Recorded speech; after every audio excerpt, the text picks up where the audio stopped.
오늘 우리에게 주신 하나님의 말씀은 신약성경 요한일서 1장 5절부터 10절까지의 말씀입니다.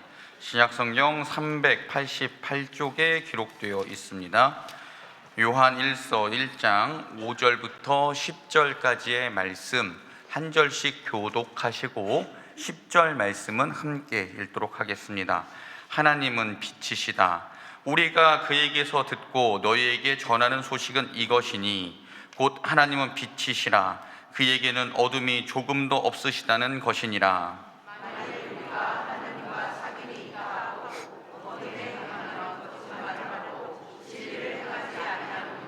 그가 빛 가운데 계신 것 같이 우리도 빛 가운데로 행하면 우리가 서로 사귐이 있고 그 아들 예수의 피가 우리를 모든 죄에서 깨끗하게 하실 것이요.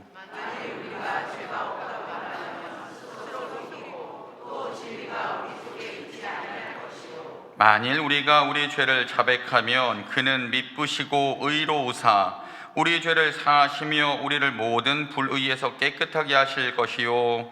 만일 우리가 범죄하지 아니하였다 하면 하나님을 거짓말하는 이로 만드는 것이니 또한 그의 말씀이 우리 속에 있지 아니하니라. 아멘. 오늘은 대강절 두 번째 주일입니다. 우리 지난 주일날 말씀을 나눌 때 대강절은 하나님의 말씀을 더 많이 생각하고 주님 오심을 차분하게 기다리는 절기라고 말씀드렸습니다. 여러분, 한번 이렇게 질문 드려보겠습니다. 대강절 전주에 비해서 한 장이라도 말씀을 더 읽으셨는지요? 혹은 기도를 1분 더 하셨는지요? 여러분, 못했다고 이렇게 정죄하거나 그러려고 말씀드리는 것이 아니라 대강절 기간에 우리가 한번 좀 다짐해 봤으면 좋겠습니다. 오늘부터 말씀 또 기도 집중하고 하나님 앞에 이렇게 다짐했으면 좋겠습니다. 하나님, 하루에 한 구절이라도 말씀을 더 보겠습니다. 하나님, 1분이라도 하나님께 기도해 보겠습니다. 밥 먹을 때 잠깐 머리 숙이는 거 말고요. 시간 정해서 정말 하루에 1분이라도 그렇게 기도할 수 있는 우리가 되었으면 좋겠습니다. 그래서 다음 주에 이렇게 질문 드릴 때에는 그 전주보다 성경 한 장 더 읽었습니다. 기도 1분 더 했습니다. 여쭤보면 예, 그렇게 대답하실 수 있는 우리 모두가 되었으면 좋겠습니다. 구약시대에 대제사장이라는 직분이 있었습니다. 그는 하나님 앞에서 이스라엘 그 백성들을 대신해서 속죄 의식을 하나님께 드렸습니다.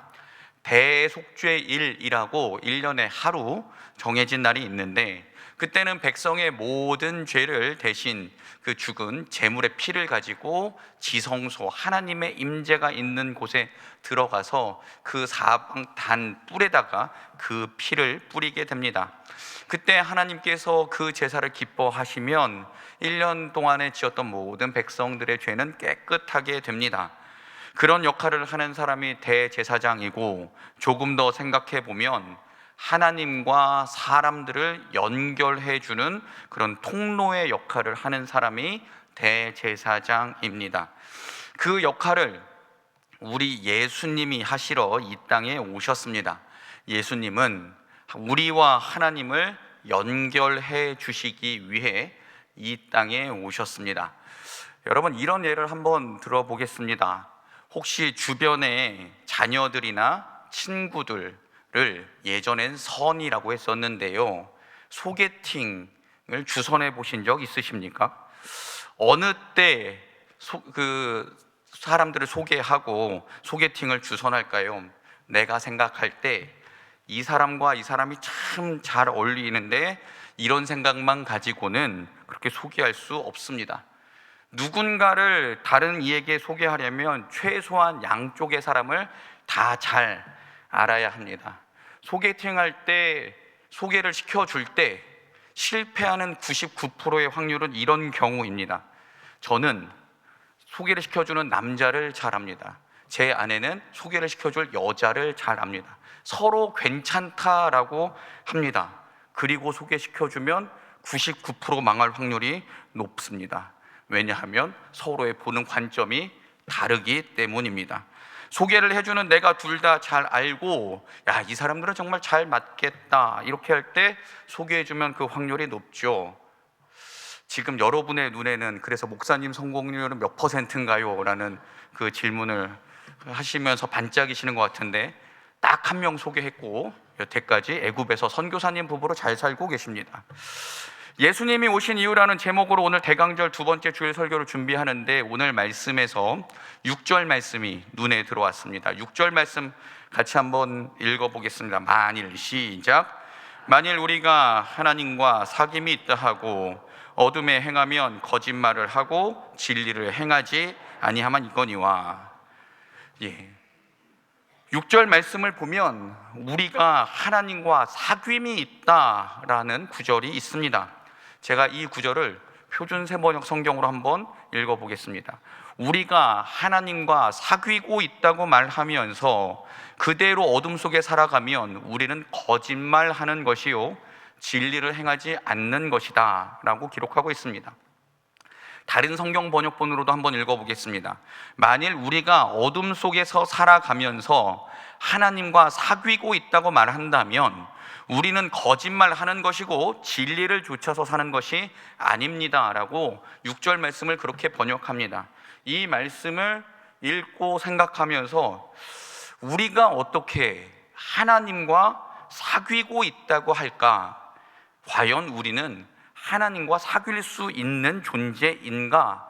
라는 질문을 던져보았습니다. 또 생각해 보았습니다.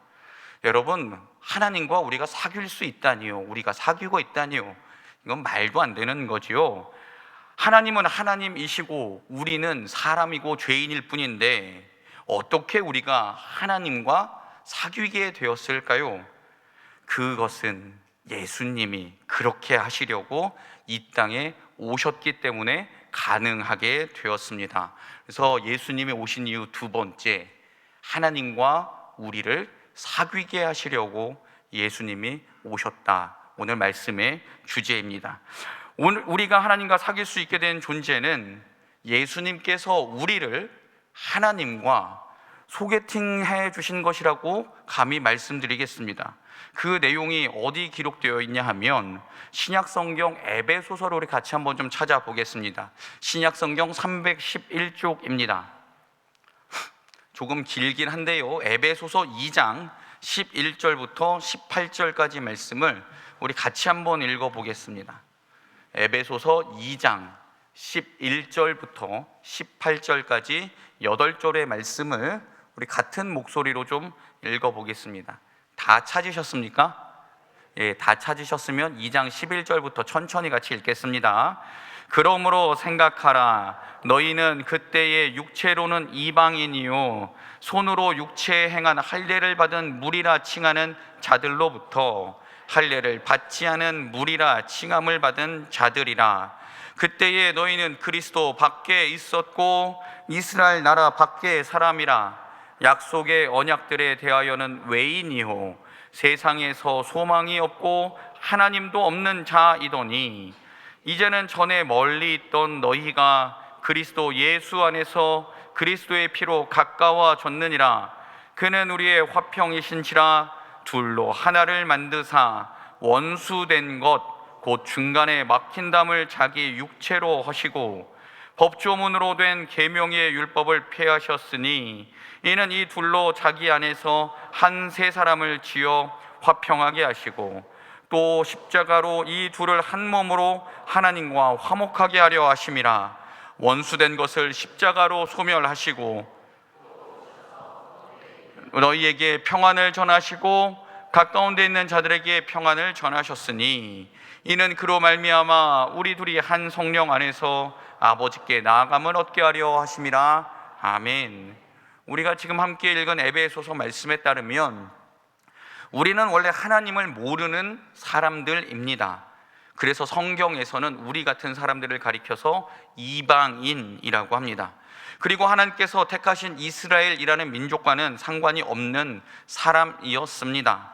에베소서 말씀에 따르면 우리는 소망도 없고 하나님도 없이 살던 사람들이었는데, 그리스도 예수 안에서 예수님의 피로 우리가 하나님과 가까워졌다라고 합니다.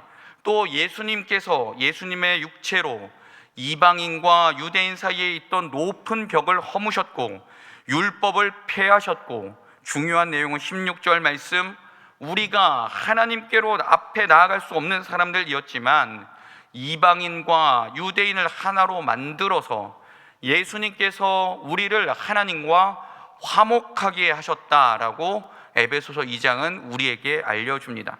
에베소서 말씀에 따르면 하나님도 모르고 하나님 없이 살던 우리를 예수님께서 하나님과 화목하게 하시고 하나님께 나아갈 수 있도록 하셨습니다.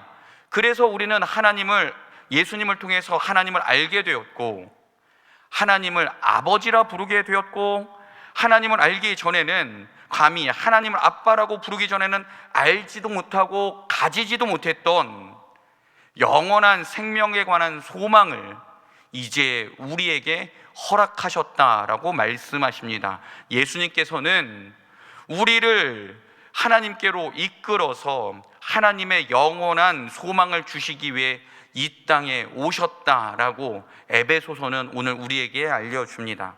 그럼 여러분, 예수님께서는 어떻게 우리를 하나님께로 이끄실 수 있는 존재가 되십니까? 아까 잠시 소개팅 이야기도 했었는데, 예수님은 하나님도 잘 알고 우리도 잘 아십니다. 그러기에 우리가 하나님과 만나면 우리가 하나님과 잘 어울릴 것을 아셨기에 예수님은 우리를 하나님께 소개하신 것입니다. 예수님은 하나님의 아들이시기 때문에 하나님을 잘 아십니다.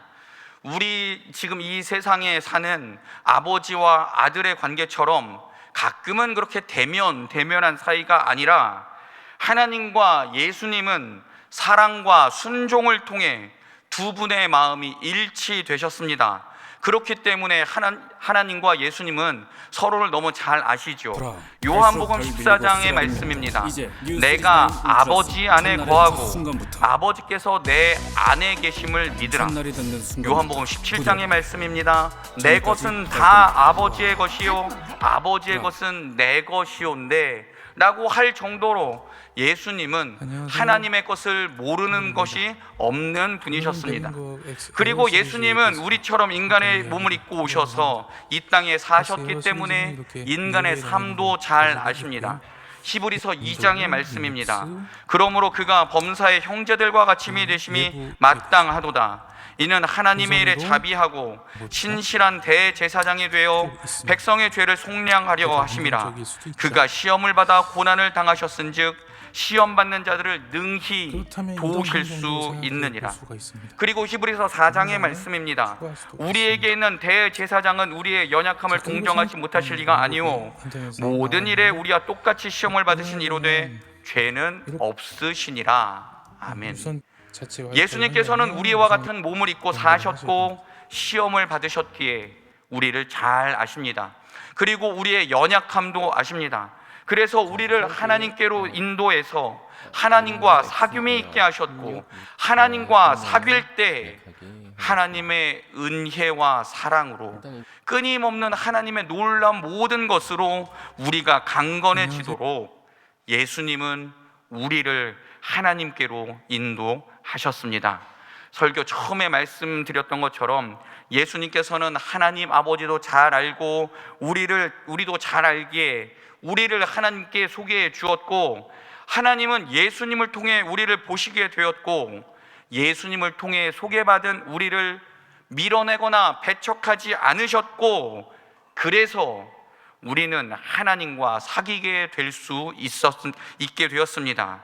사랑하는 여러분, 우리가 2025년 대강절 기간에 잊으면 안 되는 것이 있습니다. 그것은 오늘 말씀처럼 우리를 예수님이 하나님께로 인도하셨고, 하나님께 소개해 주셨고, 하나님은 우리를 받아주셨다라는 것을 잊으면 안 되겠습니다. 주님께서 우리를 하나님께로 인도해 가셨다라는 그 한 가지 사실만큼은 우리가 꼭 기억하고 살 수 있는 2025년 대강절 기간이 되었으면 좋겠습니다.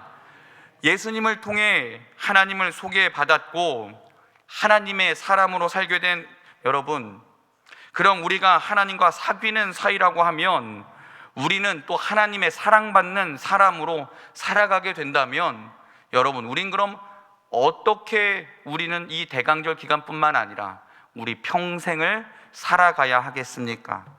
여기 계신 우리 여성 성도님들이 아주 예전에 즐겨 불렀던 노래가 하나 있습니다. 여기 계신 분들 가운데 거의 모든 분이 한 번쯤은 불러봤을 것입니다. 신데렐라는 어려서 부모님을 잃고요, 계모와 언니들에게 구박을 받았더래요. 다 불러보셨죠? 그 다음은 안 하셔도 됩니다. 그런데 여러분, 어느 날 여러 우여곡절 끝에 왕자의 잔치에 가게 되었습니다. 그때 왕자가 신데렐라에게 한눈에 반하게 됩니다. 12시가 되자 신데렐라는 유리구두 하나만 남겨놓고 호련히 사라지게 됩니다. 왕자는 전국을 뒤져서 신데렐라를 찾게 되었고 결국에는 왕자의 부인으로 나중에 왕비로 살게 되었다는 아주 행복한 이야기를 우리는 잘 알고 있습니다. 그런데 왕자의 부인으로 조금 있으면 왕비의 여왕의 신분이 되는 신데렐라는 그렇게 신분에 맞게 살아가야 되는데, 그녀가 예전의 과거를 잊지 못하고 자신이 과거에 살던 대로 살면서 왕비의 그 신분을 누리지 못한다면 그 신데렐라는 얼마나 바보스러운 사람이겠습니까? 그와 마찬가지로 오늘 우리가 읽은 말씀 6절에 기록된 대로 우리는 하나님과 사귀게 되었는데 하나님의 빛으로 나오지 않고 계속 어둠 속에 있다면 우리는 지금 하나님과 사귀는 사이가 아니라 양다리 걸치고 있는 것이죠. 우리가 하나님과 사귀게 되었으므로 우리는 빛 가운데 행해야 하고 하나님의 말씀을 우리 안에 품고 살아가야 되는 존재가 되지 않았겠습니까? 그래서 여러분, 베드로전서 2장 9절은 우리의 신분을 이렇게 설명하고 있습니다. 그러나 너희는 택하신 족속이요 왕같은 제사장들이요 거룩한 나라요 그의 소유가 된 백성이니 이는 너희를 어두운 데서 불러내어 그의 기이한 빛에 들어가게 하신 이의 아름다운 덕을 선포하게 하려 하심이라. 할렐루야, 아멘.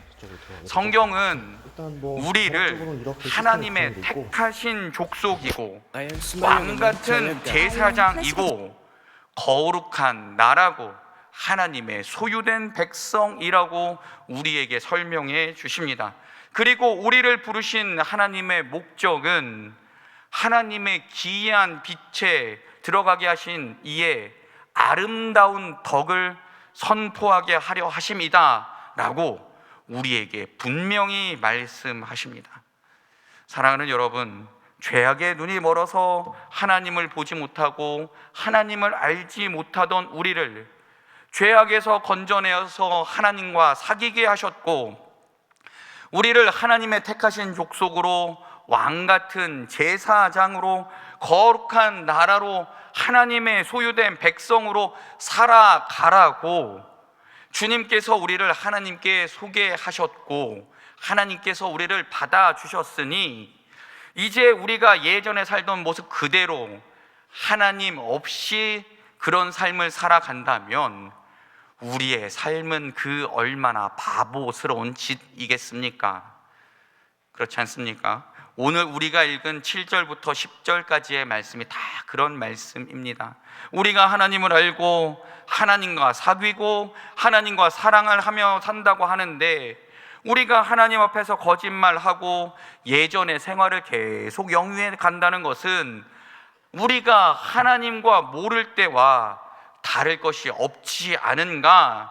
우리가 계속해서 예전과 같은 생활, 하나님 없을 때처럼 사는 그런 모습, 하나님을 모르는 사람처럼 나 중심으로 사는 삶을 살아간다면 우리가 무슨 하나님을 알고 사귀고 사랑하는 사람이겠는가? 지금 요한일서 1장 7절부터 10절까지 우리에게 그렇게 반문하고 있지요. 사랑하는 여러분, 우리는 이미 예수 그리스도를 통해 하나님을 소개받았고 하나님과 사귀고 있으며, 그 하나님과 사귐이 더 깊어지면 하나님의 뜻을 알고 하나님의 뜻대로 살게 되며 하나님의 뜻을 전하며 살게 될 줄 믿습니다. 그러므로 예수님께서 우리에게 오신 이유인 우리를 하나님께 소개하기 위해서 오셨다는 그 사실을 잊지 않기를 소망합니다. 그리고 우리는 예수님으로부터 하나님을 소개받아서 우리 또한 하나님과 사귀고 있고 깊은 사랑의 교제를 나누고 있다는 그 사실을 잊지 않고 살아가는 우리가 되기를 원합니다. 사랑하는 여러분, 또 우리가 하나님과 사귀고 있다면 하나님께서 우리를 사랑하신다는 말을 허투루 하지 않으시고 거짓말로 하지 않으시고 우리를 진정으로 사랑해 주시며 우리를 믿어 주시는 것처럼 우리도 하나님께 진정으로 사랑 고백하고 우리도 하나님을 우리의 하나님으로 믿으며 사는 삶을 우리가 살아가야 한다는 것을 오늘 말씀을 통해 꼭 기억할 수 있는 우리가 되기를 원합니다. 대강절 두 번째 주일을 살아갑니다. 우리에게 하나님을 소개해 주신 예수님을 깊이 생각하는 기간이 되기를 원합니다. 우리가 예수님으로부터 하나님을 소개받았으니 이제부터 하나님을 더욱 알기 원하는 우리, 하나님과 더 깊이 교제하는 우리, 하나님과 더 많이 사랑하는 우리 모두가 되기를 주님의 이름으로 축원합니다. 기도하겠습니다.